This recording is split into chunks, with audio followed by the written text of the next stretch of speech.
2029లో వైఎస్ఆర్సీపీ మళ్ళీ అధికారంలోకి వస్తుంది. అధికారంలోకి వచ్చిన 2 నెలల్లో జైలుకి పంపించేస్తాను. ఆయన చిటికేసి మరీ చెప్తున్నాడు, జైలుకి పంపించేస్తారట.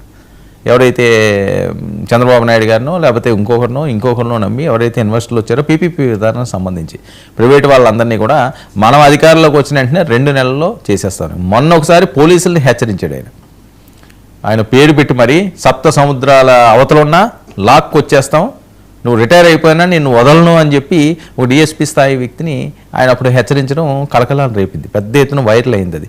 మళ్ళీ అంటే జగన్మోహన్ రెడ్డి గారి హెచ్చరికలు వెనకున్న ఆంతర్యం ఏంటి? క్యాడర్కి బూస్టప్ ఇవ్వడానిక, లేకపోతే కూటమికి మేమే వచ్చేస్తున్నామని చెప్పి ఏమన్నా సిగ్నల్స్ ఇస్తున్నారా, లేకపోతే ఆయనకున్న కాన్ఫిడెన్స్ ఏంటి? అది కాన్ఫిడెన్సా, లేకపోతే గతంలో వైనాట్ 175 అన్నట్టుగా అది ఓవర్ కాన్ఫిడెన్స్ అయ్యింది, అది రివర్స్ కొట్టింది అనే పరిస్థితి. ఇక వీళ్ళే కాకుండా నాయకులు కూడా యాక్టివ్ అయ్యారు. నేను వంశీ గారు మొన్న ఏదో నియోజకవర్గానికి వచ్చారు, ఏదో పెళ్ళి ఉంటే అక్కడికి వెళ్ళారు. కొడాల నాని గారు నియోజకవర్గంలోకి వచ్చారు.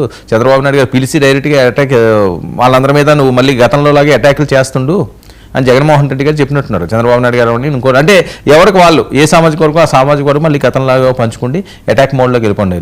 మన రోజా గారు అయితే మరింత ఒకడుగు ముందుకేసారు, అమ్మాబాబుల దగ్గరికి కూడా వెళ్ళిపోయారు. ఎవరికి ఎవడు పుట్టాడు, ఎవరితో ఎవరు ఉంటున్నారు, ఇలాంటివన్నీ ఆల్రెడీ. సో